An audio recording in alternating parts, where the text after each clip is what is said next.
ஆண்டவரும் உலக இரட்சகருமாகிய இயேசு கிறிஸ்துவின் நாமத்தினால உங்கள் யாவரையும் வாழ்த்தி வரவேற்கிறேன். நாம இப்ப ஜெபம் பண்ணுவோம். எங்களை அதிகமாய் நேசித்த பரமபிதாவே, அப்பா இந்த அருமையான வேலைக்காய் நன்றியோடு உம்மை துதிக்கிறோம், ஸ்தோத்தரிக்கிறோம் கர்த்தாவே.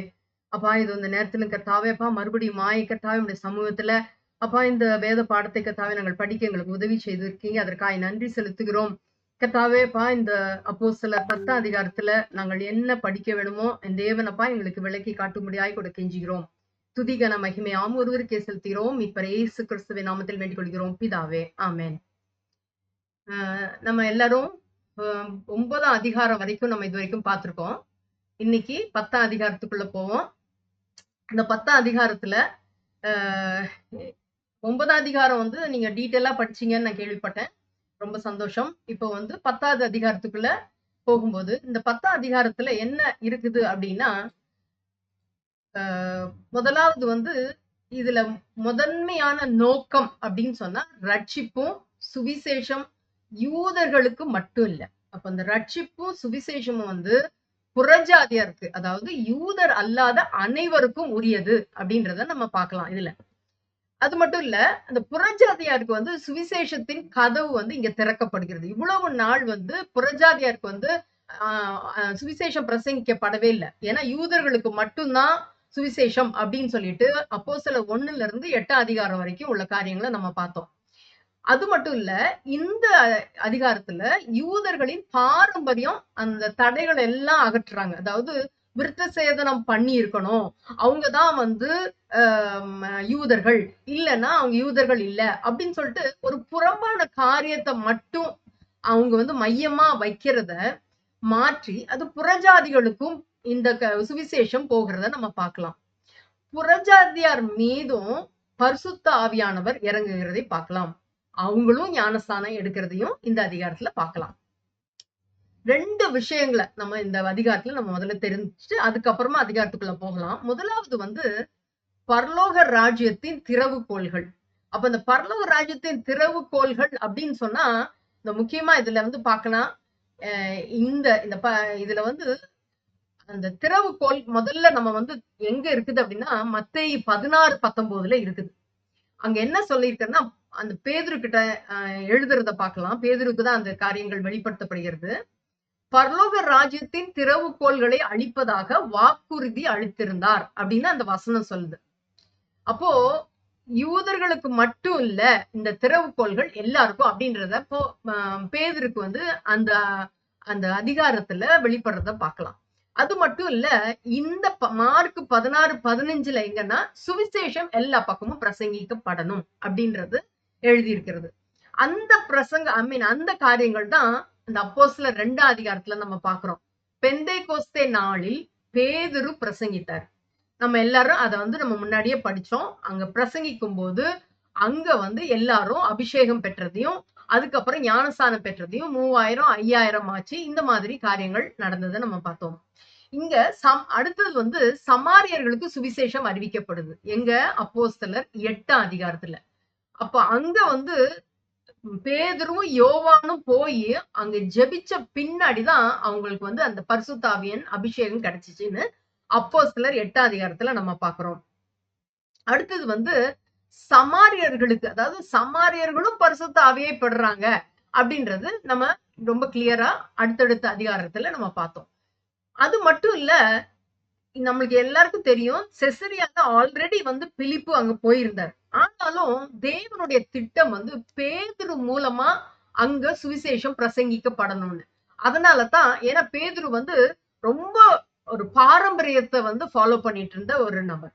அப்போ அங்க அவருக்கு புறஜாதிகள் மத்தியில அவரை எடுத்து பயன்படுத்தணும்ன்ற காரியத்துக்காக அங்க கொர்நேலியு வீட்டுல பேதுரு செசரியாவுல மீட் பண்றத நம்ம பார்க்கலாம் இந்த அதிகாரங்கள்ல.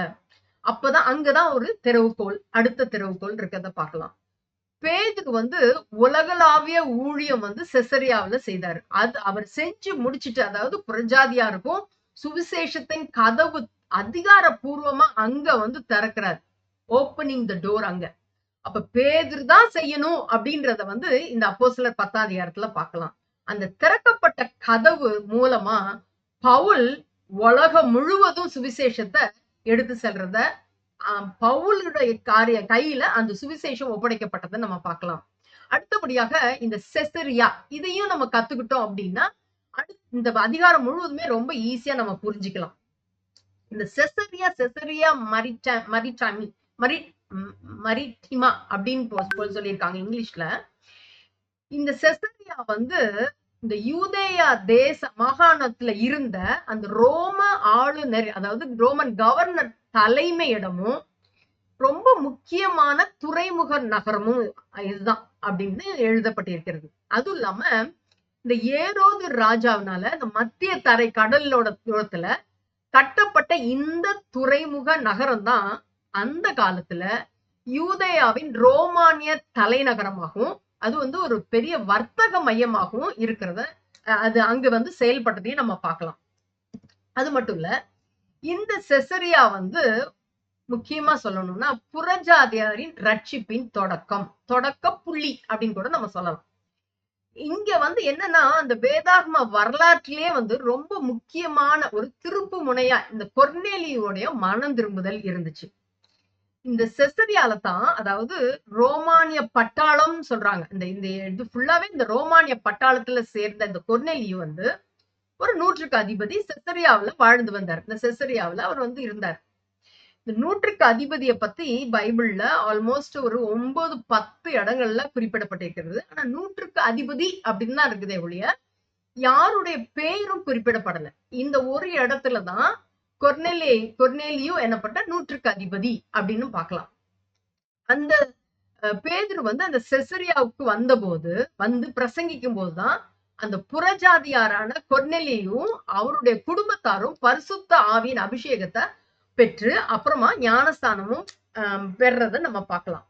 இந்த வேத வசனம் வந்து இங்க 10 அதிகாரம் 1ஆம் வசனத்துல அந்த செசரியால இருந்ததையும் அடுத்தடுத்து அந்த இத்தாலியா பட்டாளத்துல என்ன நடந்தது அப்படின்ற காரியத்தையும் நம்ம விவரமா படிக்கலாம்.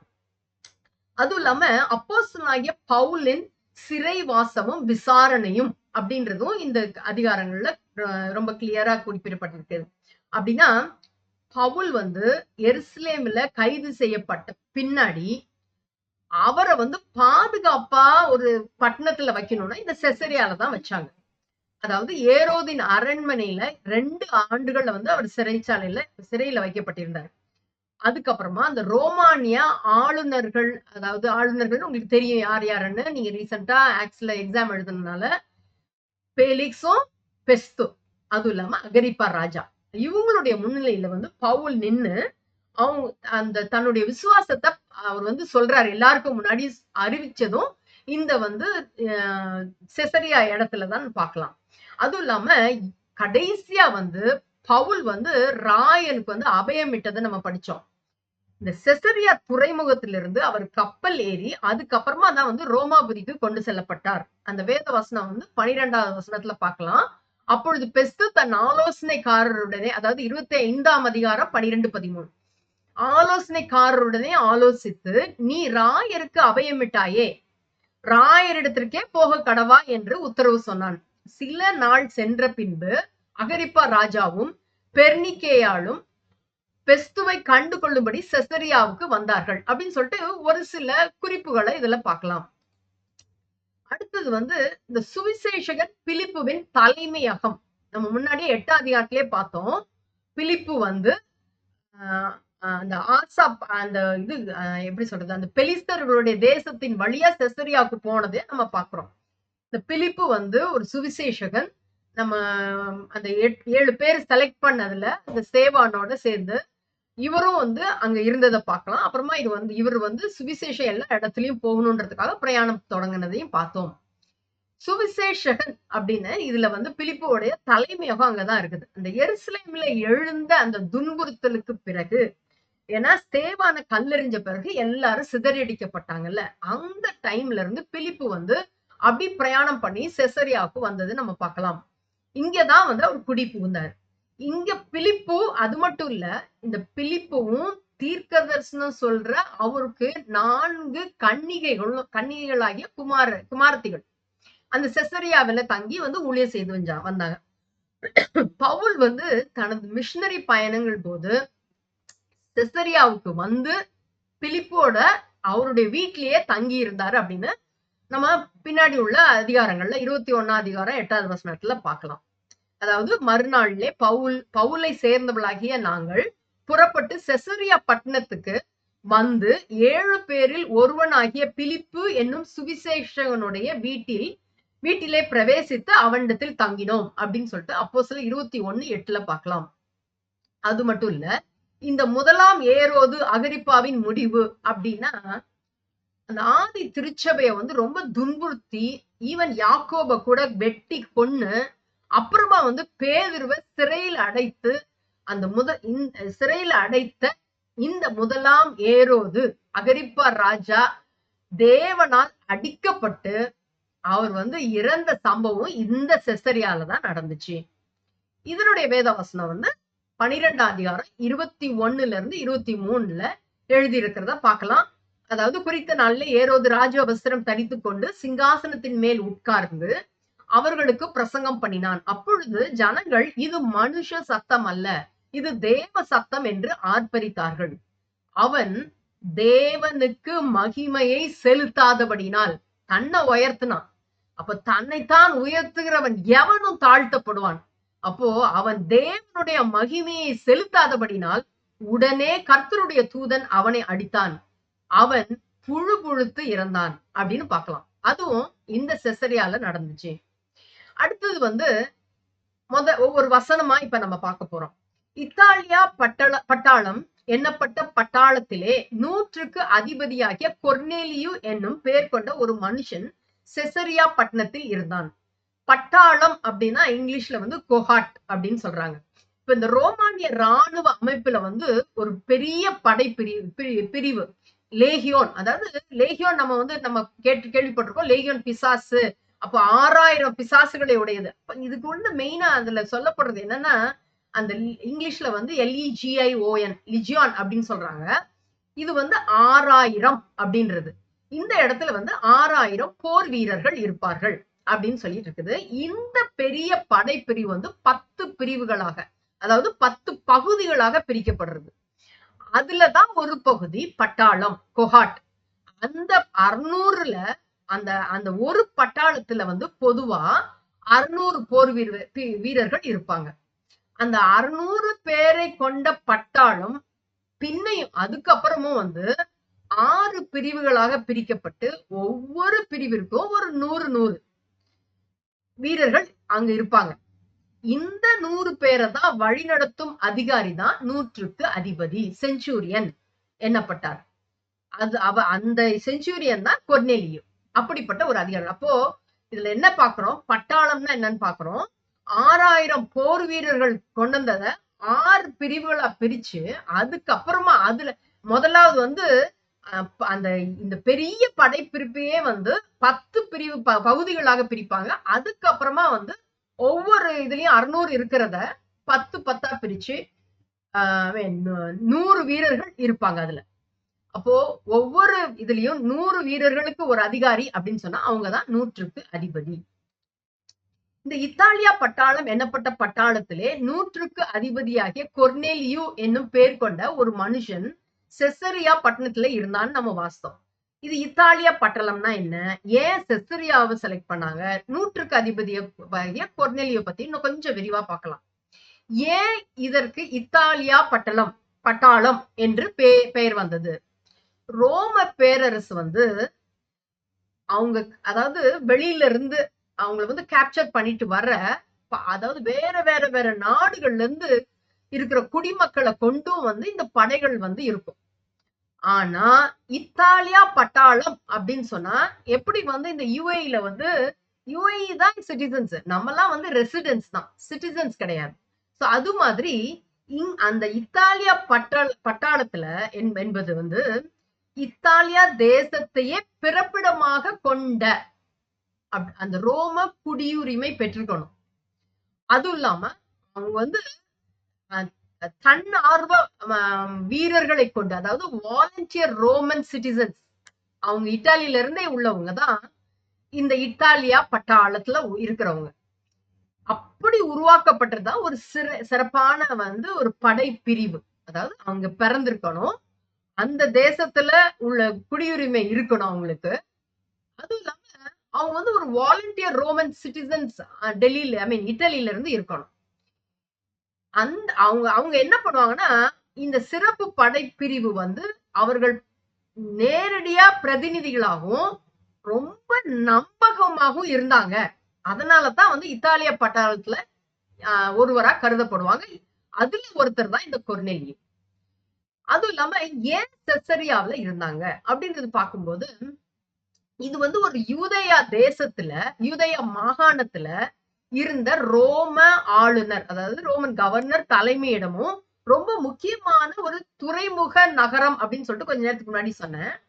இந்த யூதர்களுக்குள்ள ஏதாவது கலகம் இல்லைன்னா புரட்சி அப்படி வெடிச்சிச்சுன்னா அவங்கள ஒடுக்குறதுக்கும் அந்த ரோம ஆளுநருக்கு பாதுகாப்பு கொடுப்பதற்கும் தான் இவங்க வந்து நியமிக்கப்பட்டிருந்தாங்க. இந்த அந்த திறமை வாய்ந்த இந்த இத்தாலிய பட்டாளம் வந்து செசரியாவில் அவங்க வந்து ஒரு கேம்ப், அதாவது முகாம் வச்சிருந்தாங்க. இந்த அப்போஸ்தலர் 10:1 வந்து இதுதான் வந்து கிளியரா வந்து செசரியாவில் ஏன் இருந்தாங்க அப்படின்றத நம்ம பார்க்கலாம். அந்த செசரியா வந்து அந்த மத்திய தரை கடல்ல வந்து அமைஞ்சிருந்த ஒரு முக்கிய துறைமுக நகரம், ரோமானிய நிர்வாக தலைநகரம் அப்படியாகவும் இருந்துச்சு. இந்த வேதாகம வரைபடத்திலேயே இந்த யோப்பாவை பத்தி நம்ம போன வாரம் கூட ரொம்ப கிளியரா நிறைய எக்ஸ்பிளனேஷன் நம்ம புதுசா கத்துக்கிட்டோம்.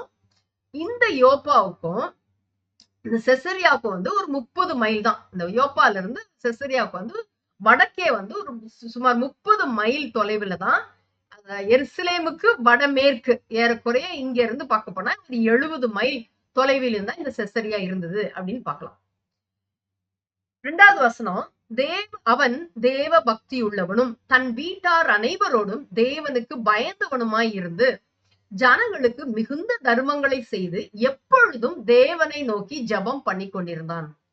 தேவ பக்தி உள்ளவன், தேவனுக்கு பயந்தவன், அவன் வந்து தான தர்மங்களை செய்கிறவன், எப்பொழுதும் தேவனை நோக்கி ஜபம் பண்ணி கொண்டிருந்தான் அப்படின்றத பார்க்கலாம். அதாவது தேவன் வந்து ஒரு சுவிசேஷத்தோடைய கதவு முதல்ல ஒரு புறஜாதியாருக்கு திறக்க தேர்ந்தெடுத்த நபர் தான் இவர். இவர் வந்து ஒரு சாதாரணமானவர் அல்ல. இவர் ரோம சாம்ராஜ்யத்துல ரொம்ப மிக உன்னதமான, ரொம்ப தீவிரமான இராணுவ பின்னணியை கொண்ட இத்தாலிய பட்டாளத்தின் உயர் அதிகாரி. இந்த ரோம பேரரசுக்கு ஒரு இரும்பு கரமாக விளங்கியவர் தான் இந்த பட்டாளத்தின் அதிகாரி. யாரு? கொர்னேலியு. இவர் வந்து மெய்யான தேவனுக்கு அஞ்சுகிறவர். இவர் புறஜாதியாரா இருந்தாலும் தேவ பக்தி உள்ளவரா இருந்தாரு. பக்தியும் இல்ல, தேவனுக்கு பயந்தவருமா இருந்தார். தன் இருதயத்தை தாழ்த்தியே தான் இந்த சம்பவத்தை வந்து ஒரு உன்னதமான அதாவது அவர் தன்னை வந்து தாழ்த்துறத, இவ்வளவு பெரிய ஹை அபிஷியல் பர்சனா இருந்தாலும், ஒரு ரொம்ப டாப் கிளாஸ் ஜாப்ல இருந்தாலும் அவர் தன்னுடைய இருதயத்தை தாழ்த்தியதை தான் இந்த சம்பவத்துல பார்க்கிற மிக உன்னதமான ஆவிக்குரிய உண்மை. ஒரு மனுஷனுக்கு கட்டாயம் எவ்வளவு தான் பேரு புகழு எல்லாம் இருந்தாலும் நம்ம தாழ்த்தலைன்னா ஏரோத போல புழு தான் செத்து போவோம். அப்போ கொர்னேலியுவின் ஆவிக்குரிய பண்புகள் என்ன? நம்ம இப்பதான் பார்த்தோம். தேவ பக்தி உள்ளவன், அவன் உண்மையான மனதோடு தேவனை ஆராதித்தவன், தேவனுக்கு பயந்தவன், காட் ஃபியரிங், யூத மத முறைமைகளை ஏற்று தேவனுக்கு பயந்து நடந்தவன், அவன் தான் வீட்டார் எல்லாரோட சேர்ந்து தேவனை சேவித்தவன், ஒரு குடும்ப தலைவன், மக்களுக்கு மிகுதியான தான தர்மங்களை செய்தவன், எப்பொழுதும் தேவனை நோக்கி விண்ணப்பம் செய்கிறவன், ஜபம் பண்றவன். நற்கிரியைகள் இருந்தும் ரட்சிப்புக்கு வந்து கிறிஸ்துவை பற்றிய சுவிசேஷம் கட்டாயம் தேவை. அதாவது ஒரு 8 காரியம் இது இவர் வந்து பண்றாரு. அதாவது அவர் வந்து ஒரு தேவ பக்தி உள்ளவனா இருக்காரு. அடுத்தது வந்து தேவனுக்கு பயந்தவனா இருக்காரு. நிறைய தான தர்மம் செய்யறாங்க, எப்பயும் ஜோப் பண்றாங்க. அவருக்கு ஈவன் வந்து ஒரு தரிசனங்கள்லாம் கிடைச்சிச்சு. ஆனா மனுஷர்களுக்கு முன்பாடி ரொம்ப நல்லவனாவும் இருந்தாரு. அவங்களுக்குள்ள ஐ மீன் எல்லாரும் வந்து இவர் வந்து ரொம்ப நல்லவன்னு பேசப்பட்டவர், புகழப்பட்டவர். எப்பயும் ஒரு உபவாசம் இருக்கிறவர், ஆனாலும் கிறிஸ்துவனுடைய சுவிசேஷம் உள்ளுக்குள்ள போய் அவர் விசுவாசித்து மறுபடியும் ஆண்டவரை அதாவது ஆண்டவருக்குள்ள விசுவாசித்து ஞானஸ்தானம் பெற்று பரிசுத்தாவியின் அபிஷேகம் பெற்றாதான் ஒருவர் ஆண்டவருக்குள்ள உரியவர் அல்லனா ரட்சிக்கப்பட்டவர் அப்படின்னு நம்ம சொல்லலாம். இவர் எவ்வளவு 8 காரியங்கள் இருந்தாலும் இது நம்மளுடைய ஆத்துமாவை ரட்சிக்காது. இதுதான் சொல்ல வரேன். ஈவன் புறஜாதிகள் மத்தியில கூட நிறைய நல்லவங்க இருக்காங்க, நன்மை செய்யறவங்க இருக்கிறாங்க, ஈவன் ஆசிரமங்கள் வச்சு நடத்துறவங்க இருக்கிறாங்க, அவங்க ரொம்ப பக்தியாவும் இருக்கிறாங்க. ஆனா தேவனை அறிந்து அவரை இயேசு கிறிஸ்துவே மெய்யான தேவன் அப்படின்னு நாவில அறிக்கை பண்ணா மட்டும்தான் ரட்சிக்கப்படுவார்கள். இப்போ 3வது வசனமும் 4வது வசனமும் பார்க்கலாம். பகலில் ஏறக்குறைய 9ஆம் மணி நேரத்தில், யாருக்காச்சும் நீங்க அன்மியூட் பண்ணி சொல்ல முடிஞ்சா சொல்லுங்க. 9ஆம் மணி நேரம் அப்படின்னா எத்தனை மணி இப்போ பிசிக்கலா உள்ளது?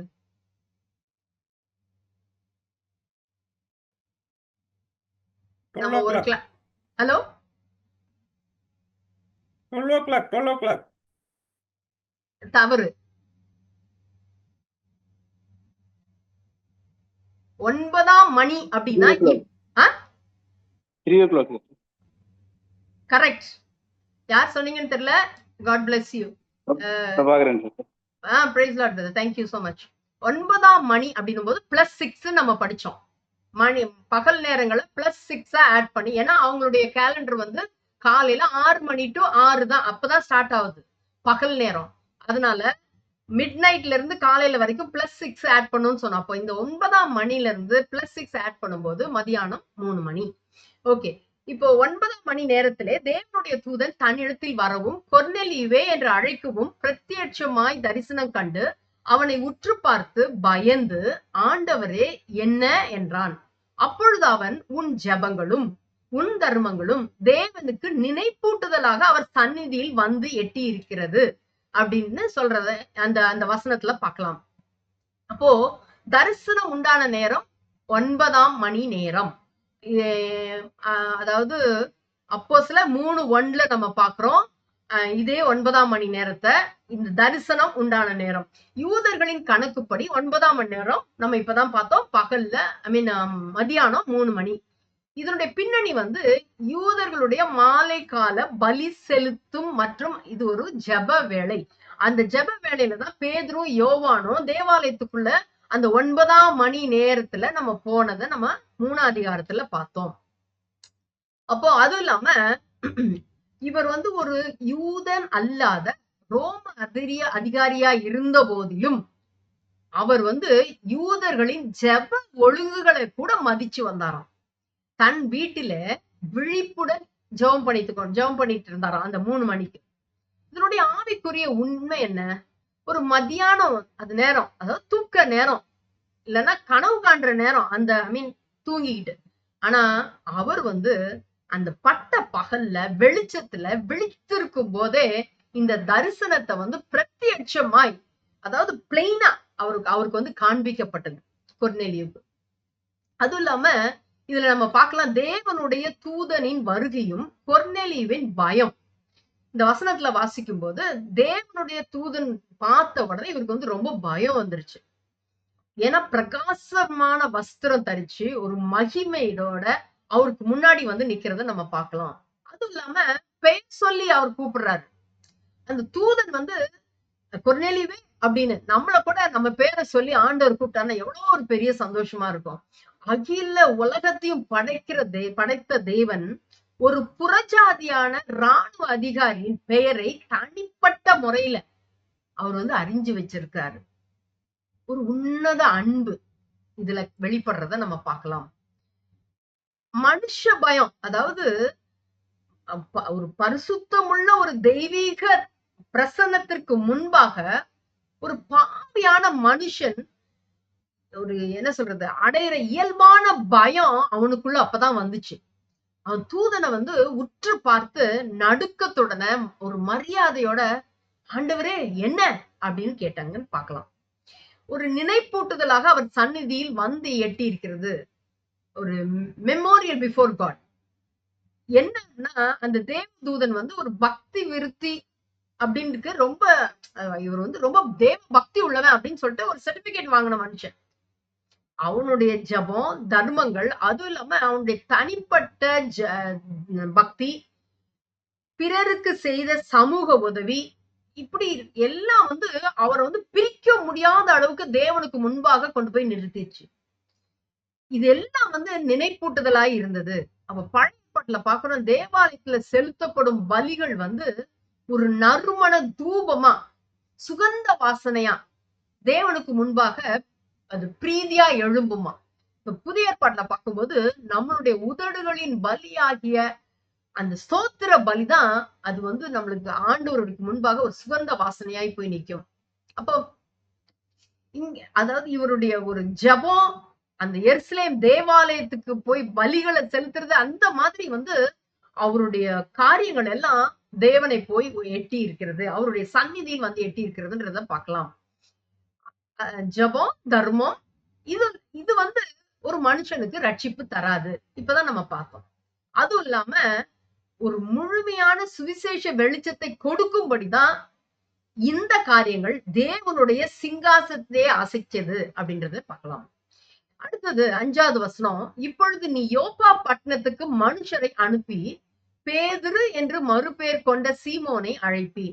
அவன் தோல் பதனிடுகிறவனாகிய சீமோன் எனும் ஒருவனிடத்திலே தங்கி இருக்கிறான். அவனுடைய வீடு கடலோரத்தில் இருக்கிறது. நீ செய்ய வேண்டியதை அவன் உனக்கு சொல்லுவான் அப்படின்னு பார்க்கலாம். இதுல என்ன சொல்றாங்க, ஒரு வழிகாட்டுதல், அதாவது தெய்வீக வழிகாட்டுன்னு சொல்லலாம். இந்த யோப்பா பட்டணம் வந்து அந்த யோப்பாவுக்கு வந்து ஆட்கள் அனுப்புறாங்க. ஏன் வந்து தூதன் சுவிசேஷத்தை சொல்லல?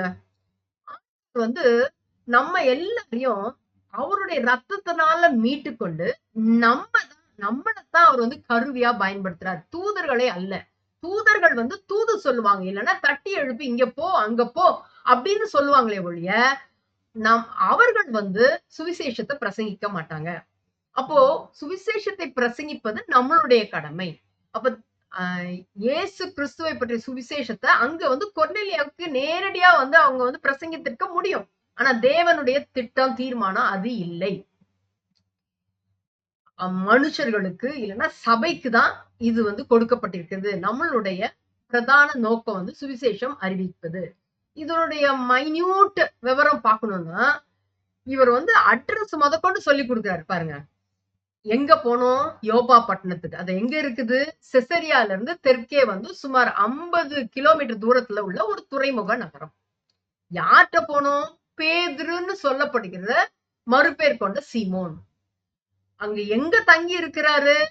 கடலோரமா இருக்கிற சீமோன் என்னும் தோல் பதனிடுகிறவனாகிய வீடு. அதாவது அந்த காலத்துல வந்து இந்த தோல் பதனிடுகிறவங்க நம்ம இதுலதான் சொல்லுவாங்க, முன்னாடி இருந்துச்சு இப்ப இல்ல, தோட்டின்னு சொல்லுவாங்க. அதாவது அந்த டாய்லெட் கிளீன் பண்றது, அதுவும் இல்லாம இந்த மாதிரி இதெல்லாம் ஒர்க் எல்லாம் பண்றவங்கள தீட்டுப்பட்டவர்கள் அப்படின்னு சொல்லிட்டு அவங்கள ஒதுக்கி வச்சிருவாங்க, அவங்களோட மிங்கிள் ஆக மாட்டாங்க. இந்த பேதுருவை கொண்டு சுவிசேஷம் பிரசங்கிப்பதற்காகவே இந்த சீமோன் என்று, அதாவது பேதுரு என்று மறுபெயர் கொண்ட சீமோனை அழைப்பி. அவன் எங்க இருக்கிறான்?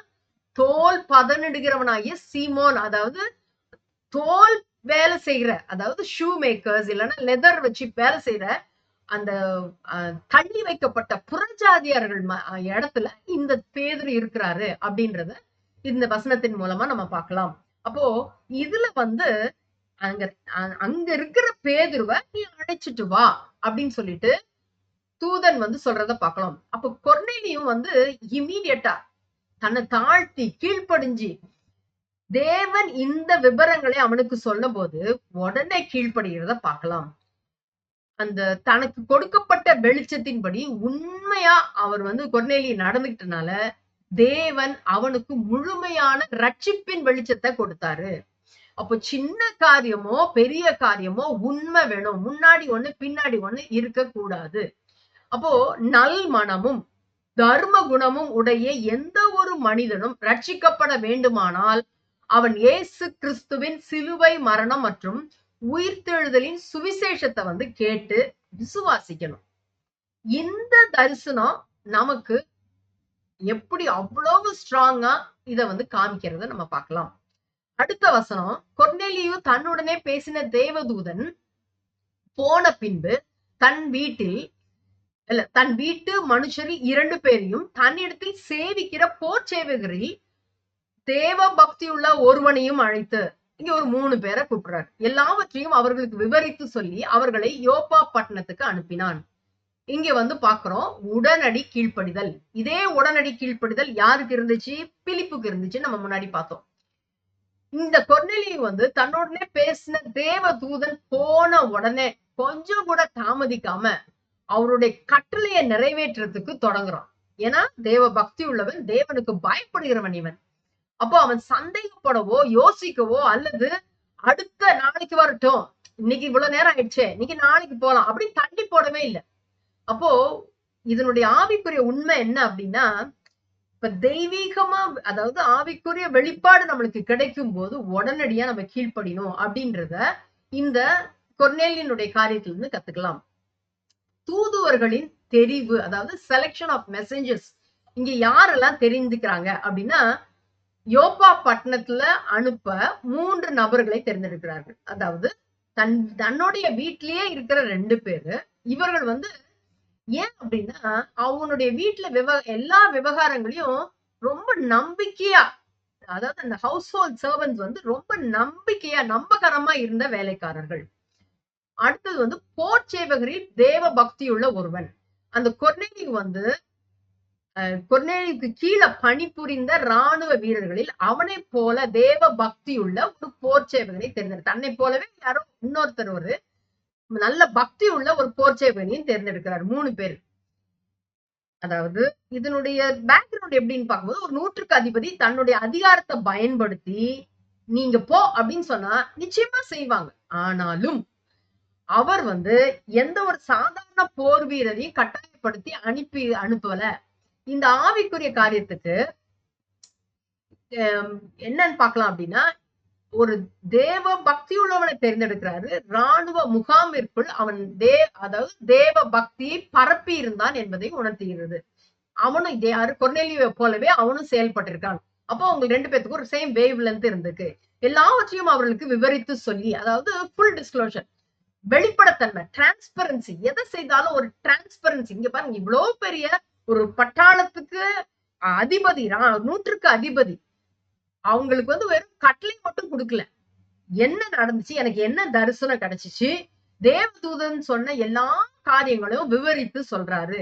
அப்போ நான் சொல்றேன் நீ கேளு அப்படின்ற அந்த அதிகாரம் கிடையாது. நீ என்ன நடந்துச்சுப்பா, நீ தயவு செய்து இங்க போய் அவங்களை போய் கூட்டிட்டு வா அப்படின்றதுக்கு கிளியர் எக்ஸ்பிளனேஷன் கொடுக்குறாரு. அப்போ யோப்பாவில் இருக்கும் பேதுருட்ட இந்த தூதுவர்கள் போய் பேசும்போது காரியத்தை ஆவிக்குரிய தெளிவோடு விவரிக்கணும் அப்படின்றதுக்காக பேதுரு வந்து ஒரு யூதர். அவர் வந்து இவங்கெல்லாம் புறஜாதிகள் அப்படின்றதுனால ஒருவேளை எங்க கிட்ட வர்றதுக்கு தயங்கக்கூடும். அதனால இந்த தரிசனம் நான் பார்த்ததுனாலதான் உங்களை கூப்பிடுறதுக்கு நான் வந்திருக்கேன் அப்படின்றதுக்காக இவங்கள்ட்ட கிளியரா எக்ஸ்பிளைன் பண்ணி அனுப்புறாங்க. அவங்களுடைய பயண தூரம் அப்படின்னு பார்க்கும்போது, அந்த செசரியால இருந்து யோப்பா பட்டணம் வந்து கடற்கரை வழியா, அதாவது அந்த தெற்கு முகமாக உள்ள கடற்கரை வழியாவே வந்து ஒரு 50 கிலோமீட்டர், அதாவது 30 மைல் தூரத்துல இருக்கிறது. அவங்க ஒருவேளை கால்நடையா இல்லைன்னா குதிரைகளை போயிருந்தா ஒரு நாளுக்கு அவங்க வந்து பிரயாணம் பண்ணியிருப்பாங்களா இருக்கலாம். அது இல்லாம இப்போ அடுத்த வசனம் பார்க்கலாம்.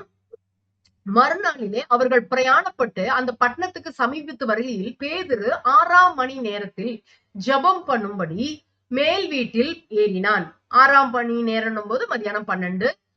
அவன் மிகுந்த பசி அடைந்து சாப்பிட மனதாயிருந்தான். அதற்கு அவர்கள் ஆயத்தம் பண்ணுகையில் அவன் ஞான திருஷ்டி அடைந்து வானம் திறந்திருக்கிறதாகவும் 4 முனைகளும் கட்டப்பட்ட பெரிய துப்பட்டியை போல ஒரு விதமான கூடு தன்னிடத்தில் இறங்கி தரையில் விடப்பட்டிருக்கிறதாகும். அதாவது அப்போஸ்தலனாகிய பேதுருவின் இருதயத்துல வந்து இருந்த அந்த யூத பாரம்பரிய மதில்களை தகர்ப்பதற்காக தேவன் கட்டளையிட்ட மிக முக்கியமான தரிசனம் இது. இந்த வசனங்கள்ல ஒரு ஆழமான வரலாற்று மற்றும் ஆவிக்குரிய விவரங்கள் இருக்குது. அதாவது என்ன, ஒரு டிவைன் டைமிங். சரியான நேரத்துல வந்து தெய்வீக இணைப்பு இங்க காணப்படுகிறது. அந்த 6ஆம் மணி நேரம். அது நேரம் வந்து அங்க வந்து ஒரு அந்த நேரம் அதனுடைய சூழல் எல்லாம் வந்து பெர்ஃபெக்ட்டா இருக்குது. அதாவது கொர்நேலியா அனுப்புன ஆட்கள் வந்து பிரயாணப்பட்டு அந்த யோப்பா பட்டணத்தை நெருங்கும் அதே வேளையில் மறுநாள்ல இங்க வந்து யோப்பாவில பேதுரு ஜெபிக்க போகிறாரு. 6ஆம் மணி நேரம் அப்படின்னும் போது நான் சொன்னேன் 12 மணி நண்பகல். இது வந்து யூத ஒழுங்கின்படி இல்லைன்னா சட்டங்களின்படி இது கட்டாய ஜெப நேரம் அல்ல. ஆனாலும் பேதுரு தனிப்பட்ட பக்தி ஒழுக்கத்தின்படி ஜெபிக்க தேர்ந்தெடுத்தான். சங்கீதம் 55:17 பாக்குறோம். தனிப்பட்ட விதத்துல அவன் வந்து ஒரு ஒழுக்கம் இருந்துச்சு அவனுக்குள்ள. மேல் வீடு ரூஃப் டாப்புக்கு போறான். மத்திய தரைக்கடல் பகுதி வீடுகளின் கூரைகள் வந்து எப்படி இருக்கும்னா தட்டையாக அமைதியான தனிப்பட்ட ஜபத்திற்கு உகந்த இடமாகவும் இருக்குமா. தேவன் வந்து கொர்நேலியோட ஆட்களை பேதுருவையும் மிக துல்லியமான நேரத்துல இணைப்பதை பார்க்கலாம். அங்க இருந்து ஆட்கள் வராங்க, இவரும் ஜோம் பண்ணிட்டு இருக்காங்க. அப்போ ஒரு பசி உள்ள நேரம் யாருக்கு? பேதுரு. மதியானம் 12 மணி.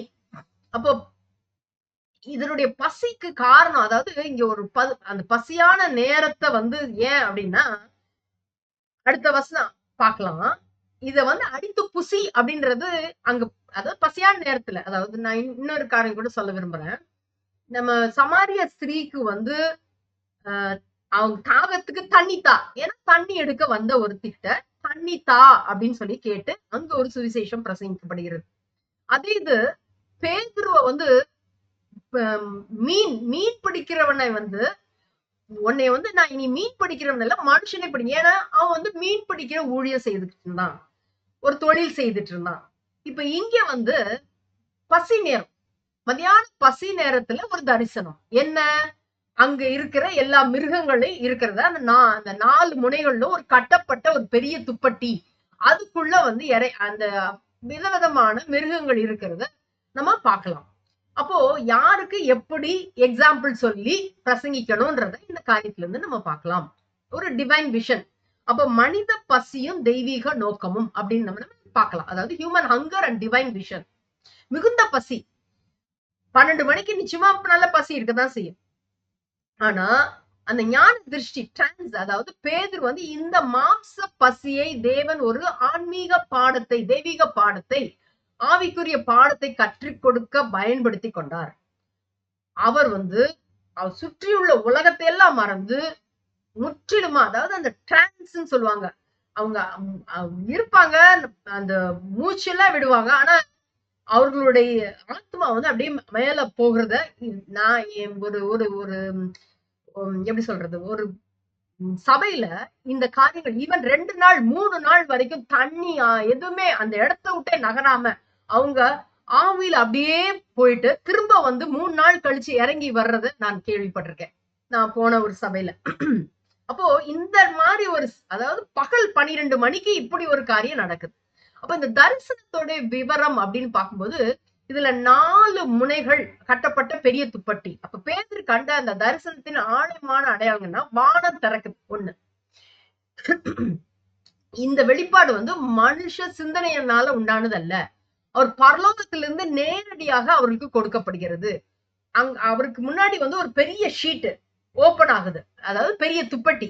அதுக்கு வந்து 4 முனைகளும் கட்டப்பட்டு வானத்திலிருந்து பூமிக்கு இறக்கப்பட்ட ஒரு பெரிய துணி போன்ற கூடு. இந்த 4 முனைகள் அப்படின்றதுக்கு அர்த்தம் என்னன்னா 4 திசைகள், கிழக்கு மேற்கு வடக்கு தெற்கு. அப்ப பூமியில் உள்ள சகல ஜாதிகளையும் கோத்திரங்களையும் குறிக்கும் ஒரு அடையாளம். பூமிக்கு இறக்கப்படுகிறது, அந்த துப்பட்டி வந்து இறங்குது. பரலோகம் வந்து சகல மனிதர்களையும் உள்ளடக்கிய தேவனுடைய மாபெரும் ரட்சிப்பின் திட்டத்தை பூமிக்கு இறக்குகிறது அப்படின்றத இதுல இருந்து பார்க்கலாம். அதிலே 12வது வசனமும் 13வது வசனம் வாசிக்கிறேன். அதிலே பூமியில் உள்ள சகலவித 4 கால் ஜீவன்களும் காட்டு மிருகங்களும் ஊரும் பிராணிகளும் ஆகாயத்து பறவைகளும் இருக்கிறதாகவும் கண்டான். அல்லாமலும் பேதுருவே எழுந்திரு, அடித்து புசி என்று அவனுக்கு சொல்லும் ஒரு சத்தம் உண்டாயிற்று.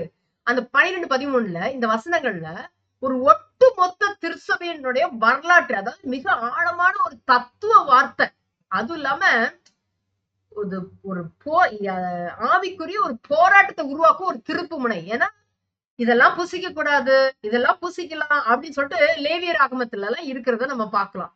இங்க வந்து எல்லாமே இருக்குது. இதுல சகல 4 கால் ஜீவன்கள், காட்டு மிருகங்கள், ஊரும் பிராணிகள், ஆகாயத்து பறவைகள் எல்லாமே இதுக்குள்ள இருக்கிறத நம்ம பாக்குறோம். லேவியர் ஆகமம் 11லயும் உபாகமம் 14லயும் பார்த்தோம்னா அசை போடுகிறவைகள், விரி குழம்பு உள்ளவைகள் அப்படி இப்படின்னு சொல்லிட்டு இதை புசிக்க கூடாது, அதை புசிக்க கூடாதுன்னு நிறைய வந்து தீட்டுப்பட்டது இதெல்லாம் அப்படின்னு ஒதுக்கி வச்ச பாரம்பரியத்துல இருந்து வந்த இந்த பேதுருவுக்கு ஒரு தரிசனம், அடித்து புசி அப்படின்னு சொல்லிட்டு.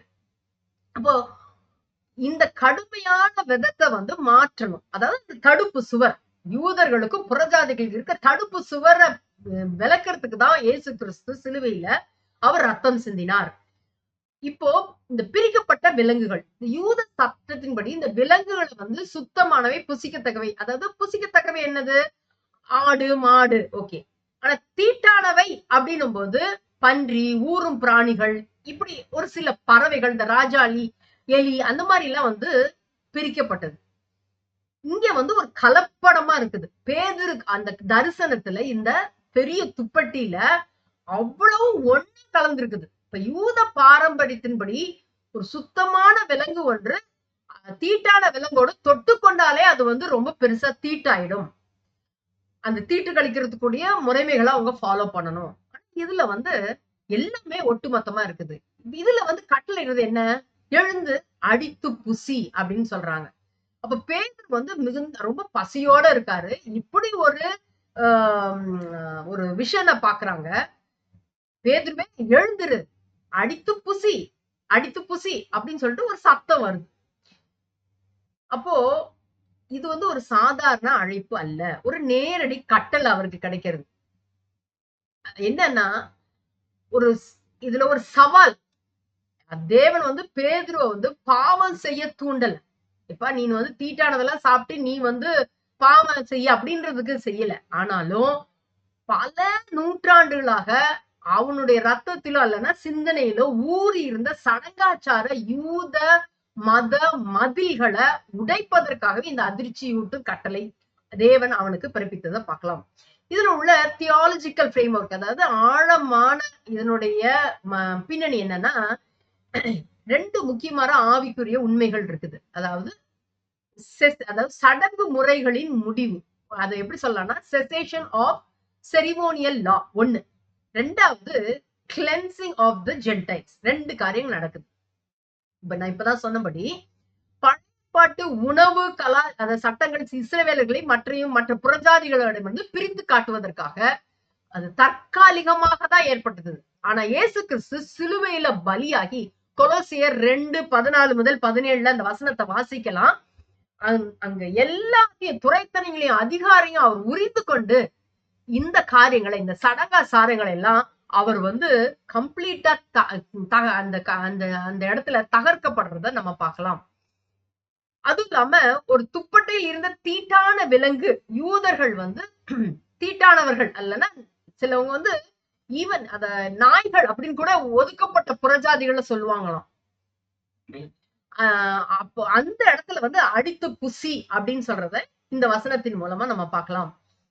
அதுக்கு பேதுரு, அப்படி எல்லாம் ஆண்டவரே, தீட்டும் அசுத்தமா இருக்கிற யாதொன்றையும் நான் ஒரு காலம் புசித்ததில்லை என்றான். அப்பொழுது தேவன், சுத்தமாக்கினவைகளை நீ தீட்டாக எண்ணாதே என்று 2ஆம் தரமும் சத்தம் அவனுக்கு உண்டாயிற்று. 3ஆம் தரமும் அப்படியே உண்டாயிற்று. 3 தரம் இதுல. அந்த பின்பு அந்த கூடு திரும்ப வானத்துக்கு எடுத்துக்கொள்ளப்பட்டது. அப்ப இந்த 14-16 வந்து இந்த வசனங்கள் பேதுருவோட இருதயத்தில் இருந்த ஆழமான, அதாவது யூத பாரம்பரியத்துக்கு, தேவனுடைய புதிய ஏற்பாட்டு கிருபையினுடைய திட்டத்திற்கும் அந்த அவருடைய பாரம்பரியத்திற்கும் இவருடைய திட்டத்துக்கும் இருந்த மாபெரும் ஆன்மீக ஒரு போராட்டத்தை காமிக்குது. பேதுரு வந்து மறுக்கிறாரு. அப்படி இல்லப்பா, அப்படி இல்ல ஆண்டவரே, பேதுருக்கு வந்து அடித்து புசி அப்படின்னு அந்த கட்டளை வந்த உடனே அந்த வேதாகம பயிற்சியல்னா பாரம்பரியம் அவனது பசியை விட ரொம்ப பெருசாயிடுச்சு. முரண்பாடான அறிக்கை. அப்படி இல்ல ஆண்டவரே, அப்படி இல்ல ஆண்டவரேன்னு சொல்றது வந்து பேதுருக்கு வந்து ஒன்னும் புதுசு இல்ல. முன்னாடியே பல இடங்கள்ல சொல்லியிருக்கா. டைம் இல்லாதனால நான் சொல்ல விரும்பல. அப்போ சட்டபூர்வமான ஒரு விசுவாசம், அதாவது லேவியர் 11 படி வந்து வாழ்நாள் முழுவதும் விளக்கப்பட்ட ஒரு தீட்டான உணவை வந்து தான் தொட்டது இல்ல. என்று பேதுரு வந்து பெருமையுடன் உறுதியுடன் கூறுறான். 3 ஆண்டுகள் வாழ்ந்து அவரோடையே இருந்து இயேசுவோடவே இருந்து அநேக போதனைகளை கேட்டிருந்தோம். அவனுக்குள்ள இந்த யூத மத வைராக்கியம் வந்து ரொம்ப முழுசா மறையவே இல்லை. நமக்குள்ளேயும் அப்படிப்பட்ட காரியங்கள் இருக்குமானால் தேவன் நம்மளையும் சுத்திகரிக்கட்டும். இந்த வேத வெளிச்சத்தின் கீழே அவர் என்ன சொல்றாரோ அதன்படி நம்ம ஜீவிக்கிறதுக்கு நம்ம ஒப்பு கொடுக்கணும்.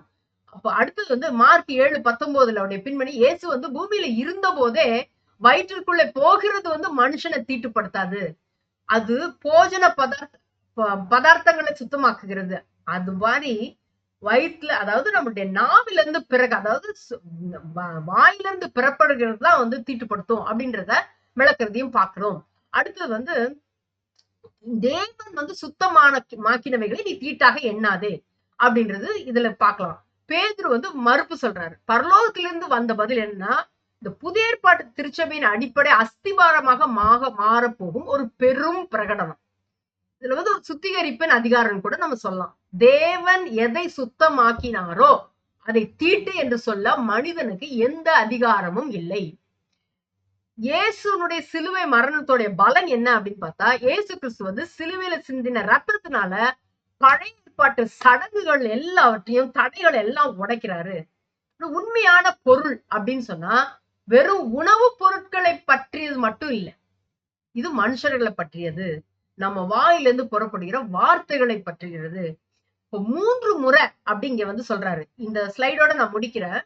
3-fold கன்ஃபர்மேஷன், 3ஆம் தரமும் அப்படியே உண்டாயிற்று. இந்த தரிசனமும் சத்தமும் பேதுருக்கு 3 முறை திரும்ப திரும்ப காண்பிக்கப்பட்டது. ஏன் 3 முறை? வேதாகமத்தில் 3 என்ற எண் வந்து ஒரு உறுதித்தன்மை, அதாவது தெய்வீக அங்கீகாரத்தை குறிக்கிறது. ஏசாயா 6:3 நான் ஒரே ஒரு எக்ஸாம்பிள் மட்டும் சொல்லிட்டு முடிக்கிறேன். ஏசாயா 6:3 பாக்குறோம், பரிசுத்தர் பரிசுத்தர் பரிசுத்தர், அங்க 3 தடவை. பேதுருவின் மனதுல இருந்த யூத மதத்தோடைய வேறு அவ்வளவு ஆழமா இருந்துச்சு. ஒரு முறை மட்டும் சொல்லி இருந்தா அவன் அதனுடைய வந்து தம் பசியினால் வந்த கற்பனை அப்படின்னு தள்ளி இருக்கலாம். ஆனா அதனாலதான் அவன் அசைக்க முடியாத உறுதியா இருக்கணும் அப்படின்றதுக்காக திரும்ப திரும்ப சொன்னாரு. 3 முறை மறுதலித்த பேதுரு, மத்தேயு 26:75 பார்க்கலாம். அந்த கூடு வந்து திரும்ப வானத்துக்கு எடுத்துக்கொள்ளப்பட்டது. இது வந்து திட்டத்தினுடைய அசல் இடம். அதாவது தரிசனம் முடிஞ்ச உடனே அந்த பெரிய துப்பட்டி வந்து மீண்டும் வானத்திற்கு ஏறி போகிறத பார்க்கலாம். என்னுடைய நோக்கம் என்னன்னா, ஒரு ரட்சிப்பின் திட்டம் மனுஷ சிந்தனையினால் உருவானதல்ல, இது பரலோகத்தில் இருந்து, தேவனிடத்திலிருந்து தோன்றி மீண்டும் பரலோகத்திற்கே திரும்புகிறது என்பதை குறிக்கிறது. அப்ப இந்த யூதர்களும் புறஜாதிகளும் இணைக்கப்பட்ட சபையானது தேவனுடைய நித்திய திட்டத்தின்படி பரலோகத்துக்குரியதாக இருக்கிறது அப்படின்றத நம்ம கிளியரா இதெல்லாம் பார்க்கலாம். இனி கூட 2-3 ஸ்லைட் இருக்குது. ஆனா நான் இப்ப டைம் இல்லாதனால இதோட நான் நிறுத்துறேன். ஆண்டவர் தாமே ஆசீர்வதிப்பாராக. மறுபடியும் அடுத்த கிளாஸ்ல கண்டினியூ பண்ணலாம். ஜெபிப்போம். எங்களை அதிகமாய் நேசித்த பரமபிதாவேப்பா, இந்த அருமையான வேலைக்காய் நன்றியோடு துதிக்கிறோம், ஸ்தோத்தரிக்கிறோம்ப்பா. கர்த்தாவே, இந்த 10 அதிகாரத்துல நீங்க சொல்லி கொடுத்த கர்த்தாவே காரியங்களுக்காய் நன்றி செலுத்துகிறோம். கர்த்தாவே ஸ்தோத்திரம் அப்பா. நீர் காரியங்களை எங்களுக்கு விளக்கும் போது கர்த்தாவே, அதை அப்படியே நாங்கள் கற்றுக்கொண்டு கர்த்தாவே அதன்படி ஜீவிக்க எங்களுக்கு உதவி செய்யுங்க கர்த்தாவே. அப்பா, எங்களுடைய சுயமாய் உள்ள காரியங்களை எல்லாம் நீக்கிட்டு கர்த்தாவே அப்பா உங்களுக்கு ஸ்தோத்திரம், எங்கள் பாரம்பரியங்களை காண்பித்து கர்த்தாவே நாங்கள் அப்பா காரியங்களை செய்யாதபடிக்கு அப்பா வேதம் என்ன சொல்லுகிறதோ அதன்படி ஜீவிக்க எங்களுக்கு உதவி செய்யுங்க. முழுமையாய் ஒப்பு கொடுக்கிறோம் கர்த்தாவே. துதி கன மகிமை ஒருவருக்கே செலுத்துகிறோம். மீட்பர் இயேசு கிறிஸ்துவின் நாமத்தில் வேண்டிக் கொள்கிறோம் பிதாவே. ஆமென்.